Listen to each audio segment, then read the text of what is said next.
to change a little the tone of the Confessions of Saint Faustin, not Saint Augustine, um, and try to be a little light-hearted,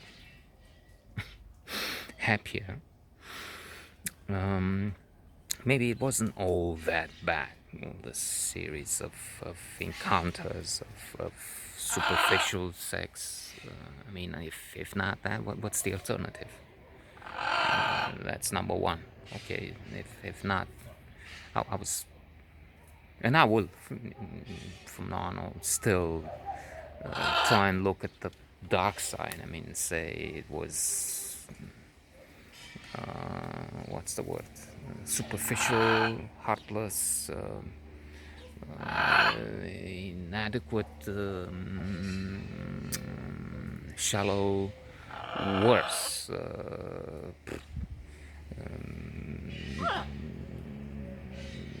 Cheating instead of doing the serious, the deep, the thoughtful, the blissful, the nirvana searching, soul searching thing, and going for these kinds of relationships and finding true love, the other half, sphere, lost half of the sphere of Plato, and so on and so on. Das ewig Weibliche, Goethe, the eternal feminine that will take us to the let's see where higher spheres, and my love is as a fever longing still for that which longer nurses the disease. That's not a good example from Shakespeare. That's one of the sonnets which concludes with for I have sworn thee fair and thought thee bright, what as dark as hell, as black as night, or as dark as night, as black as hell, as dark as night. Anyway, voice of us. Sorry. So when the alternative was no sex, no communication at all, no termino interaction, be it shallow, be it deep, or anyway, then serial and not serious sex, coitus, is still a thing. That's what I was thinking, and I'm exaggerating the depth of sorrow, the unbearable lightness of being for that period of mindless sex. On the other hand, now it comes to mind. Same teacher of these days, and trying to watch his lectures on YouTube. If not every day, once every other day or 3 days. Jordan Peterson. He was talking about the fact that criminality is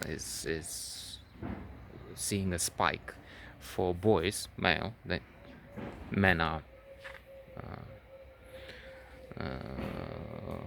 way more inclined to commit crimes than women between the ages of, what did he say, 14 and 27, 28. And it's the same thing with creativity. Well, much more. It has to do with testosterone, which is spiking, a boost between the ages of 14 and 28. So between these ages, that's another reason why all these things happen, especially since between 14 and about 20 there was nothing for that testosterone to do with a woman, so, or with a human being, let's say. It was just masturbation. And once this venue was found, somehow it was also easy. Now it's again another society. These things can be said they happen, but back then it was, if not unique, very rare. This shtick, this catchphrase, this trapdoor I found somehow. Even now, it seems a bit um, difficult to say, uneasy, shameful. But then again, that's the benefit of having these confessions. I don't have a priest, a confessor. Maybe sometime soon, if this Jordan Peterson again convinces me to become religious, which is doubtful. I mean, I would probably end up treating religion differently, not with the disdain, contempt manifest so far, but still becoming really faithful. Not really, I don't know. Embrace some precepts, maybe. Jesus as a role model, praying as trying to find the proper thing to do and to find the energy, the force to do it, and so on. So without a confessor, there's this, and it's lucky that maybe there is a lost clergy out there, a metaphor of a clergy in the abstract. And given the fact that this is not addressed to so many, it has this attraction of being, such such an exclusive club with just the two of us, or maybe the three of us here. So that can be said. The fact that at one point I discovered that I can say, look, somehow embedded, inserted in a story, but basically that I can do oral sex, and I was surprised to see how many embraced the idea with fervor, with with such eagerness. It became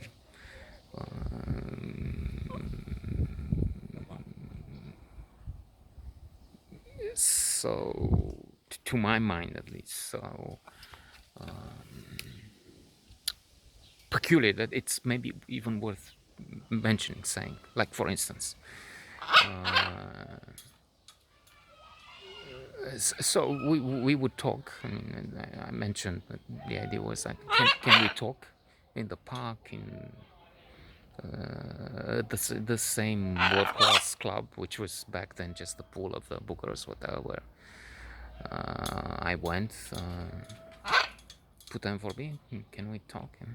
And then it would be, well, at one point I made this story, some kind. Well, there's this test, which is there in psychology, whatever. I pretended, in fact, I created a test based somehow on some models, on some jokes, on some. At one point there was one with, let's say you are walking on a beach, and then you have a coffee, and if you have that coffee signifies I don't know what, and the sand is fuck all the vagina. I'm just talking nonsense, of course, here, because I don't know if it was sand, and I don't know if they attached the significance, and if the significance was not just stupid conspiracy or storytelling like today with the virus or whatnot. But anyway, in my my version of a made-up story, it was something: you are on an island, you have been into a shipwreck, you were on a cruise or whatever, it doesn't matter. Something wrong with the ship, and you end up on this island, and then things happen. It's again blah blah blah. I don't know what the thread, the description of the island, what useless material was placed in there. But the main thing was to reach this point where, anyway, something happened. You were with the sky, and then at one point, tell me up. he starts kissing you, and he's kissing you, and he's kissing you in the delicate parts, private parts, which is basically oral sex, which was then a thing you didn't touch, you didn't mention, never mind doors. From my experience, it was many of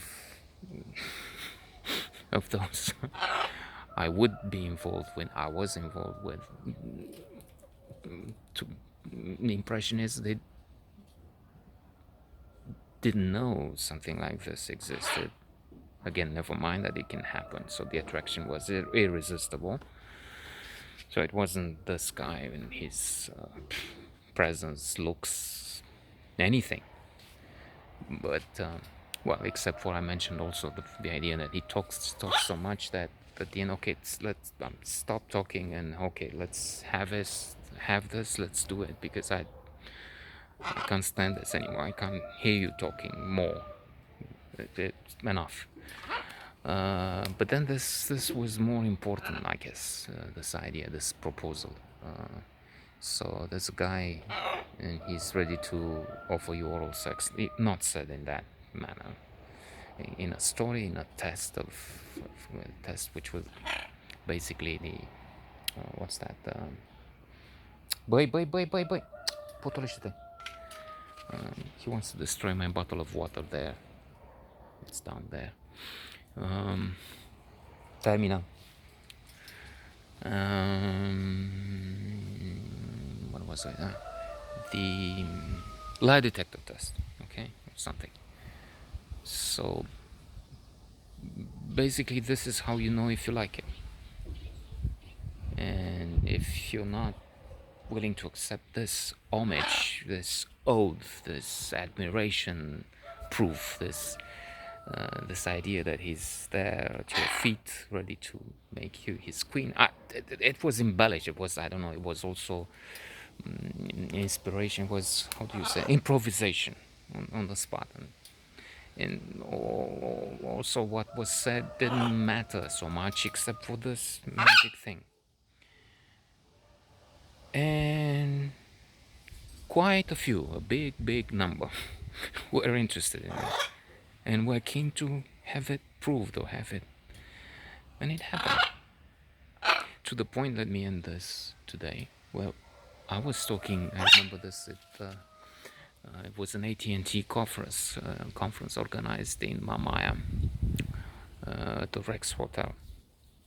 And these two girls, by then, were also staying there in a room which happened to be somehow by chance, coincidence, or just because it was off season, early summer, early June or something. It wasn't crowded. There were few people yet, and Rex was at that time one of the few that opened, or the only one in Mamaia which opened all year round. Okay, so with that, it attracted. I mean, you couldn't stay anywhere else, and plus it was luxury. One of the better ones here available at that time. Very few of this at that standard, especially on the Black Sea coast. Maybe 4, 5, 10 in Bucharest, but there anyway. So it happened. They stayed across the same corridor, right across, door to door. Because maybe they didn't have all the floors open, which is very likely. Anyway, I'm talking to one of them and use the shtick story. Okay, so let's say he's going down on you, and how do you say about, what do you think about that? Okay, let's say I'm the one. You know, we can. Oh no. Okay. But she goes back to her room, and the other one comes to the door and knocks, and she comes in and she says she's interested, even if I didn't propose it to her, propose it to the friend. So I ended up telling the story using the shtick with this one, but then the other one wanted the story to become real. So, okay, we'll see about what happens tomorrow.